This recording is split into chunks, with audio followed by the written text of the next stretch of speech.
विनंती करतो, त्यांनी आपल्याला मार्गदर्शन करायची त्यांना विनंती.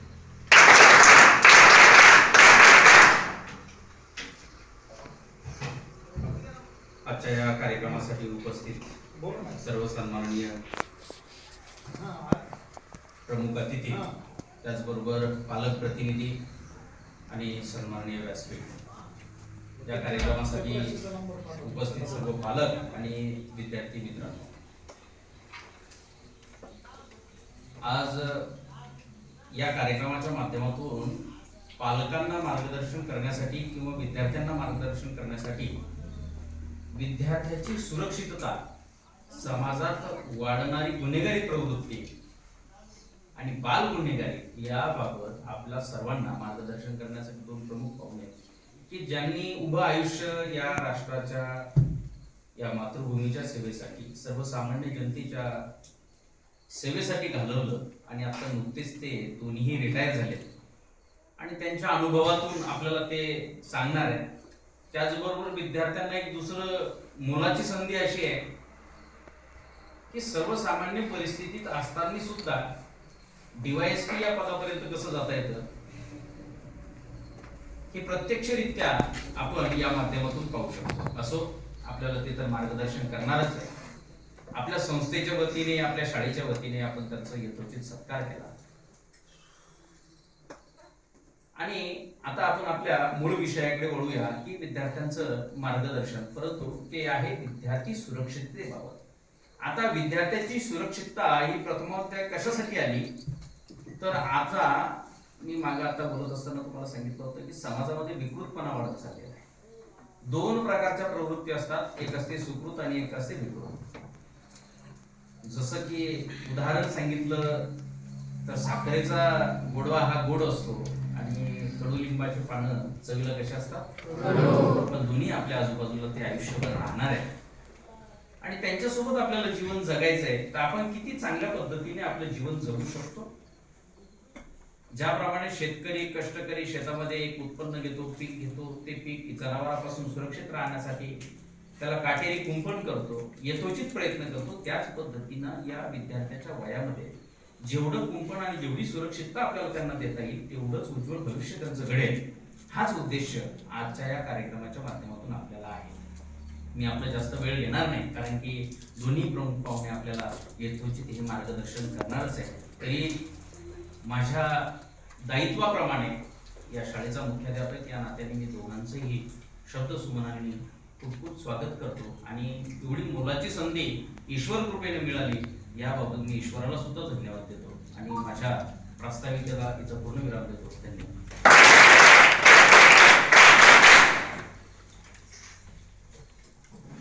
धन्यवाद सर. सरांनी आपली थोडक्या मोजक्या शब्दामध्ये आपल्याला या ठिकाणी मार्गदर्शन केलेले आहे. यानंतर आजच्या कार्यक्रमाचे प्रमुख पाहुणे सन्माननीय PN पानपट्टे साहेब यांना अशी मी विनंती करतो की त्यांनी आपल्याला मार्गदर्शन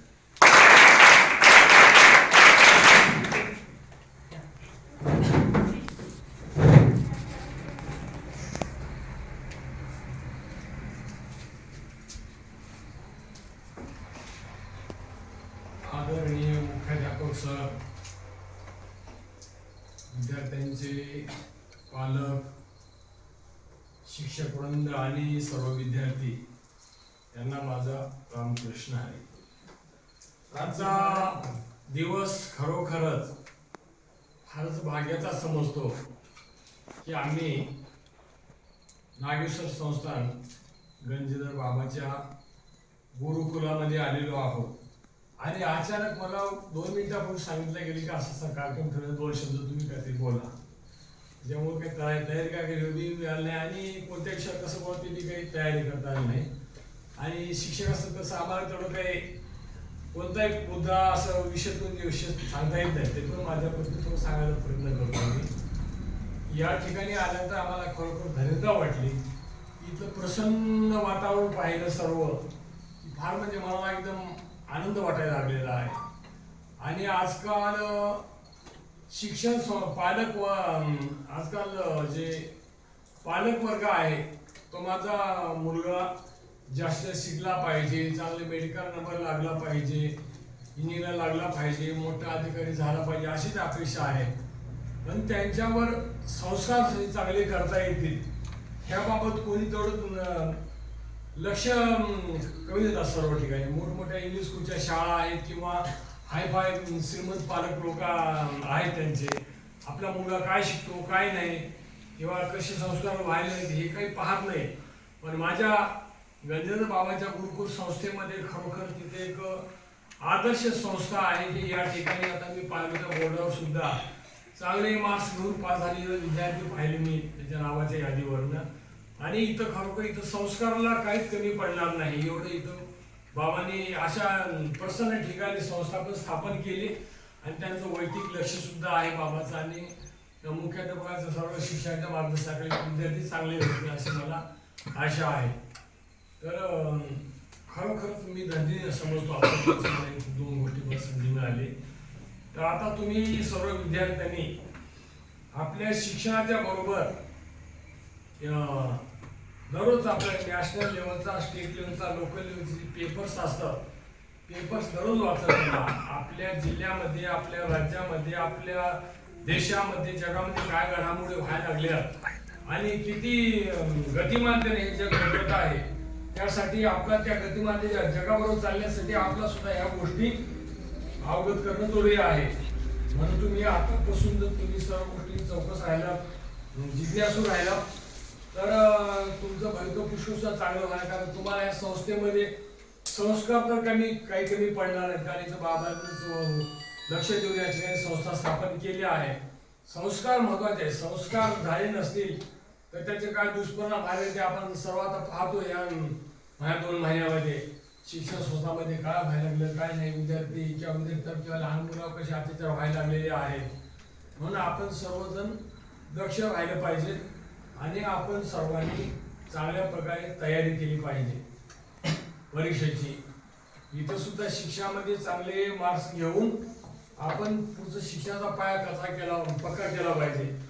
इमारत बांधायची असेल 4 मजली 5 मजली 10 मजली तर जमिनीमध्ये तेवढंच खोल पाया गेला पाहिजे तर वर अशी इमारत उभी राहते. तसं तुमचा अभ्यासामध्ये इंग्लिश, गणित, विज्ञान हे विषय तुमचे चांगले पाहिजे, याच्यावर तुम्ही वैयक्तिक लक्ष दिलं पाहिजे.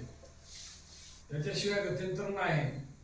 चांगले मार्क्स घेऊन पास झाला तर तुमचा भविष्य पुष्कळ चांगला आहे.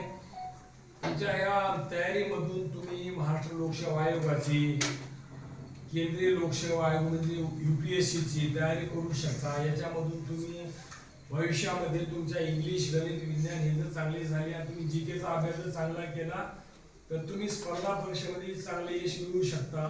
जिल्ह्याचे जिल्हाधिकारी, जिल्ह्याचा SP सुद्धा तुम्ही होऊ शकता. तुम्ही विद्यार्थी म्हणजे पुढच्या भावी काळामध्ये तुम्ही आधारस्तंभ आहोत सर्व. तर आपल्या ह्या संस्थेमधून चांगले विद्यार्थी घडणार याची मला पूर्णपणे खात्री आहे. बाबांचं मार्गदर्शन आहे, त्यांचे आशीर्वाद आहे, नागेश्वर बाबाचं तुमच्यावर लक्ष आहे. आता जास्त काही मला बोलता येणार नाही, अजून थोडा वेळ तरी पण 2 शब्द मला आठवले. तर आपण सर्वांनी चांगली तयारी करावी आणि आपलं भविष्य चांगलं करावं. आणि पुराणामध्ये सुद्धा अगोदरच्या काळामध्ये भगवान श्रीरामचंद्रांनी सुद्धा आपल्या आईवडिलांपासून दूर जाऊन विश्वामित्राकडे ज्ञान घेतलं. भगवान श्रीकृष्णांनी सांदीपनी ऋषीच्या आश्रमात राहून गुरुची सेवा केली आणि त्यांच्याकडून ज्ञान घेतलं.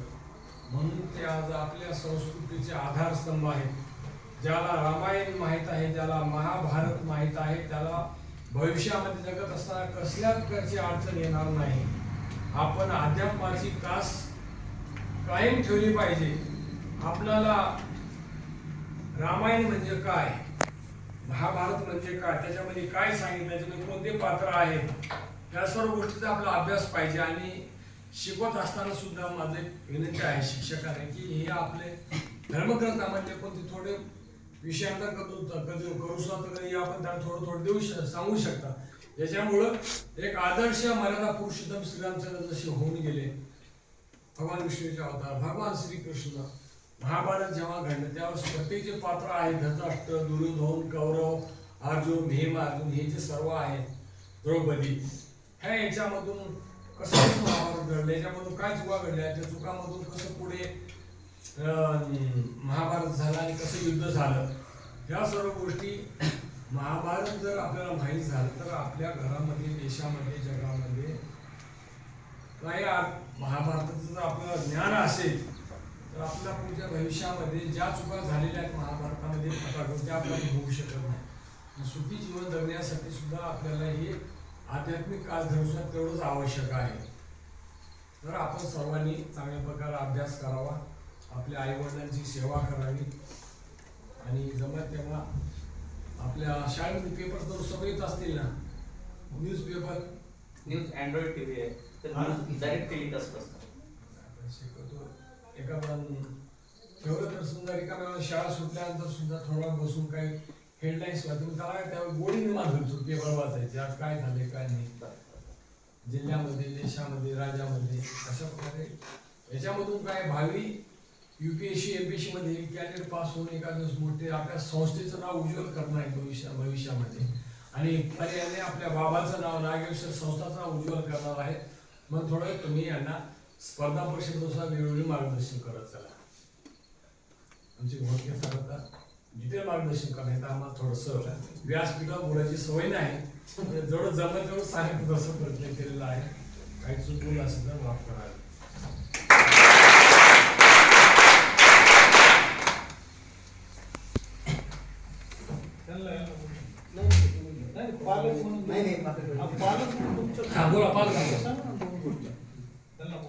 धन्यवाद साहेब. आपण सांगितलेल्या सूचनेचं आम्ही काळजीपूर्वकपणे पालन करू. साहेबांनी आपल्याला नुकतेच सांगितले की एखाद्या विद्यार्थ्यावर संस्काराचे काय परिणाम होतात. ज्या विद्यार्थ्याला चांगले संस्कार मिळाले, मार्गदर्शन मिळालं, तो विद्यार्थी जीवनामध्ये यशस्वी होतोच आणि ज्या विद्यार्थ्याला संस्कार आणि मार्गदर्शनाचा अभाव दिसून आला तो गुन्हेगारी प्रवृत्तीकडे वाढत जातो. तर यानंतर आजच्या कार्यक्रमाचे प्रमुख पाहुणे सन्माननीय आरे घोडके साहेब.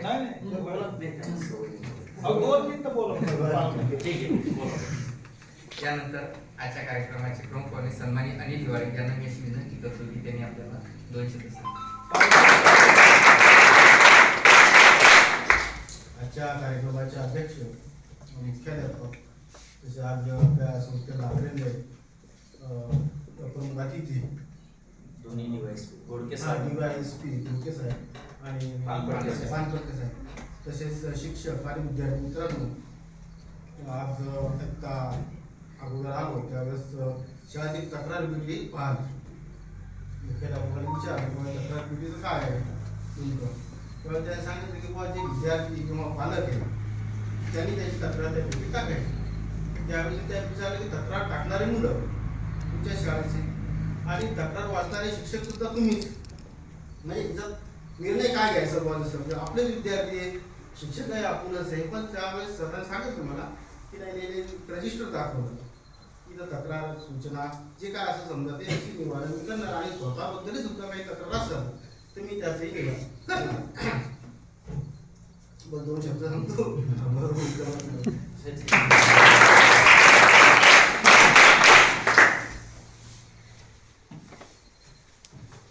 यानंतर आजच्या कार्यक्रमाचे प्रमुख पाहुणे सन्माननीय आरे घोडके साहेबांना अशी विनंती करतो त्यांनी या ठिकाणी आपल्याला मार्गदर्शन करा.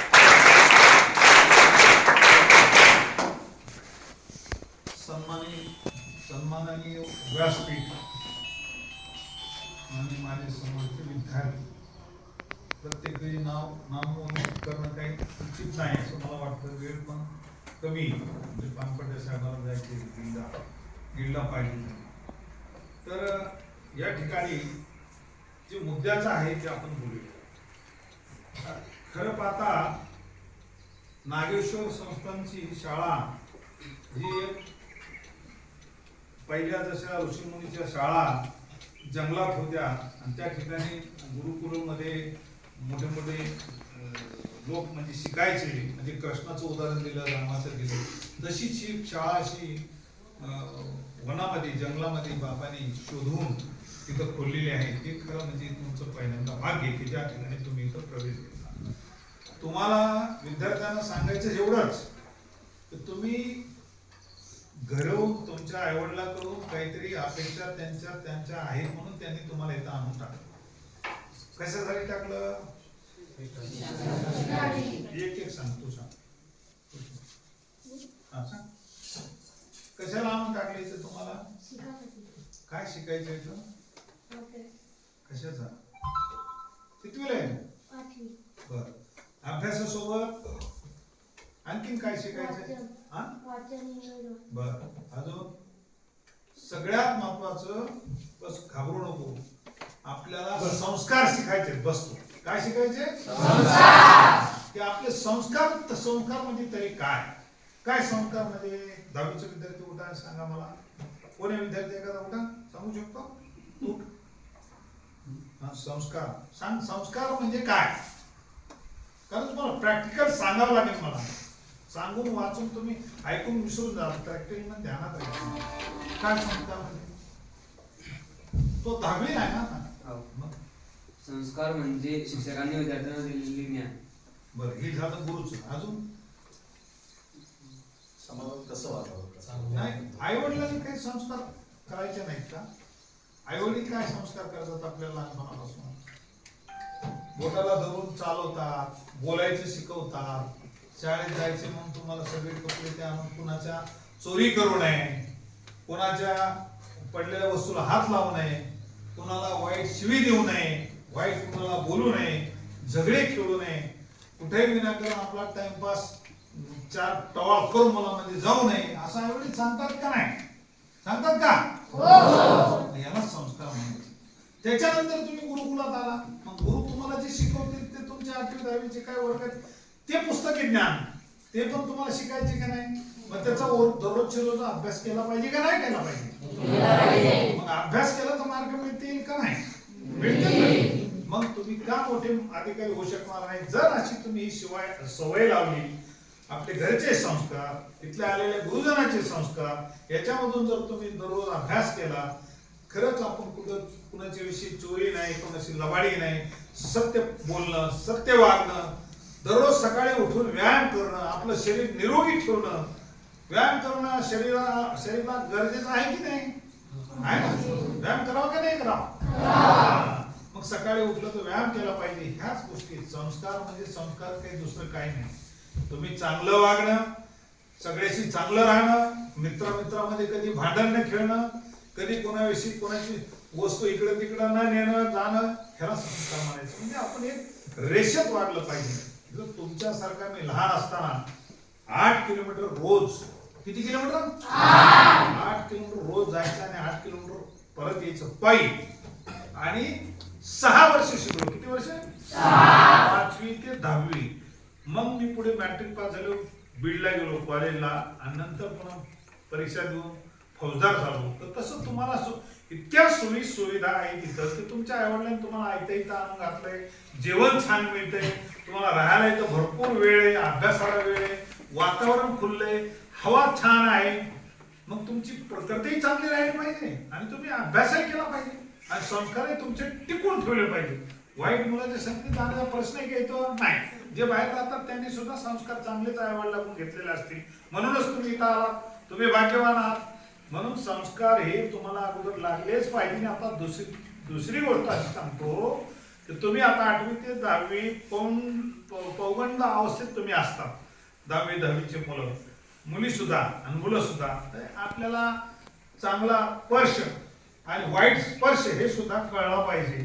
का आता समाजामध्ये असे गुन्हे घडू लागले, 3-3, 4-4 वर्षाच्या बालिकेवर अत्याचार होऊ लागले.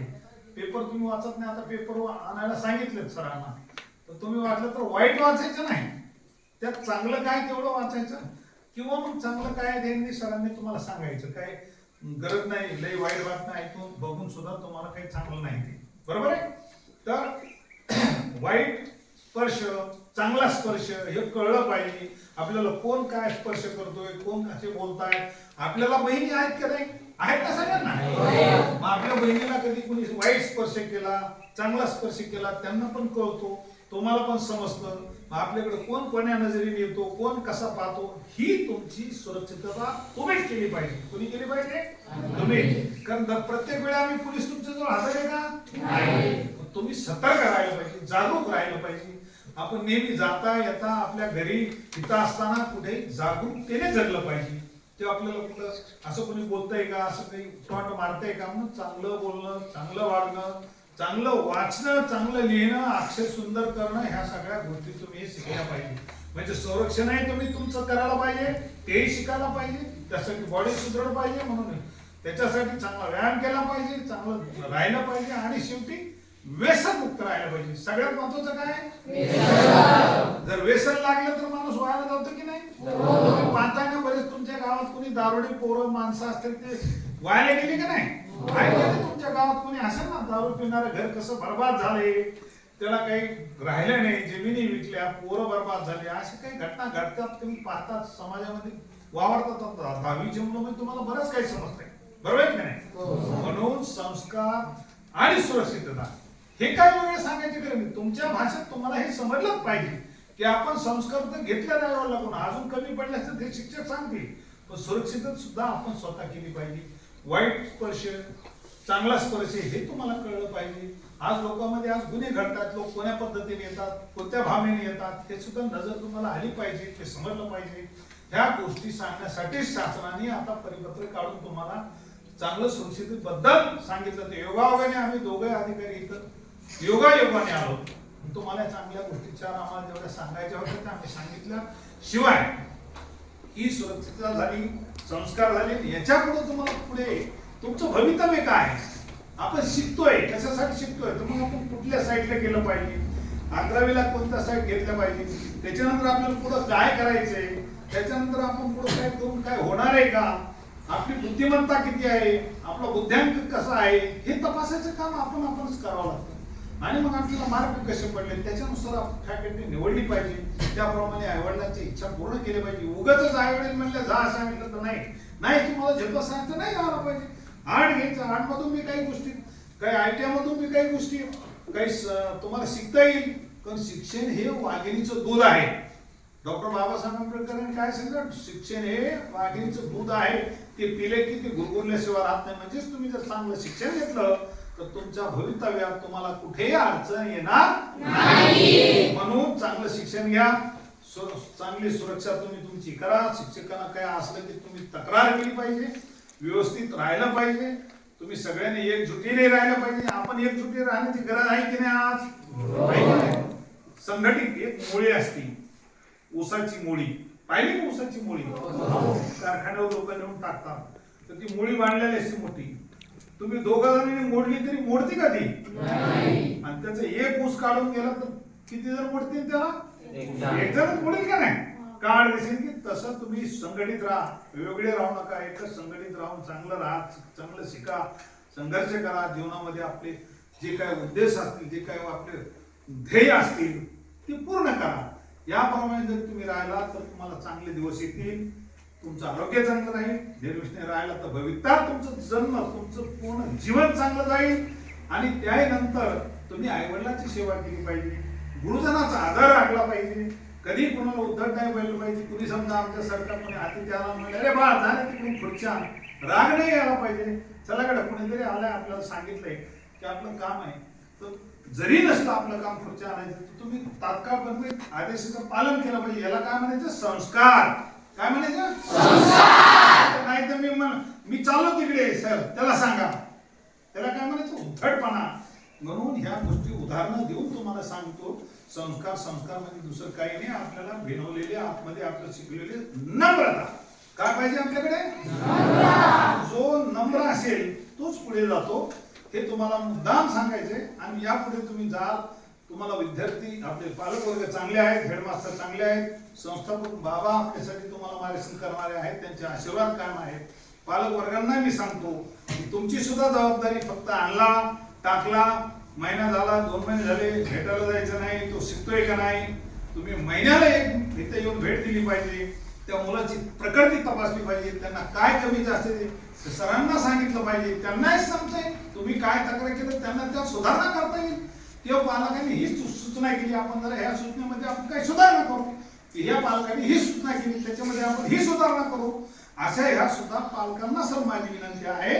तुम्ही सुद्धा घरी राहिलेली जी मुलं असतील, मुली असतात, त्यांना बॅड टच, गुड टच म्हणजे वाईट स्पर्श, चांगला स्पर्श, या गोष्टी सुद्धा आपण पालकांनी आपल्या भगिनींनी यांनी सगळं त्यांना ज्ञान दिलं पाहिजे, जेणेकरून आपल्याकडे मुली आहेत, भगिनी आहेत, माता आहेत, त्यांना सुद्धा ह्या संसार ह्या जगामध्ये फार मोठे गिधाड आज जन्माला आलेत राक्षसी, त्याच्यामुळं फार असुरता निर्माण झालेली आहे. त्यासाठी आपणच प्रयत्न केले पाहिजे. पालकाचं कर्तव्य आहे सगळ्यांनी मिळून हे सगळं करावं आणि यापुढे असंच तुमच्या शाळेचं नाव लौकिक करण्यासाठी सगळ्यांनी, पालकांनी, शिक्षकांनी आणि विद्यार्थ्यांनी एकजुटीने सगळं काम करावं, शिक्षण घ्यावं, आनंदाने राहावं. एवढंच माझं तुम्हाला सगळ्यांना विनंती आहे. माझे 2 शब्द संपवतो. जय हिंद, जय महाराष्ट्र.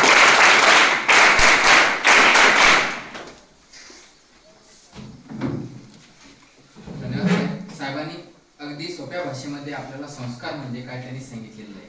संस्कार म्हणजे आपल्या अंगी असलेली नम्रता होय आणि त्यांनी विद्यार्थी सुरक्षेविषयी त्यांनीच आपल्याला सांगितले की गुड टच आणि बॅड टच काय असते. तर पालकांमधून मी अशी खूप नम्रपणे विनंती करतो की कोणाला काही बोलायचं असेल तर ती या ठिकाणी बोलू शकता. बोलणार आहे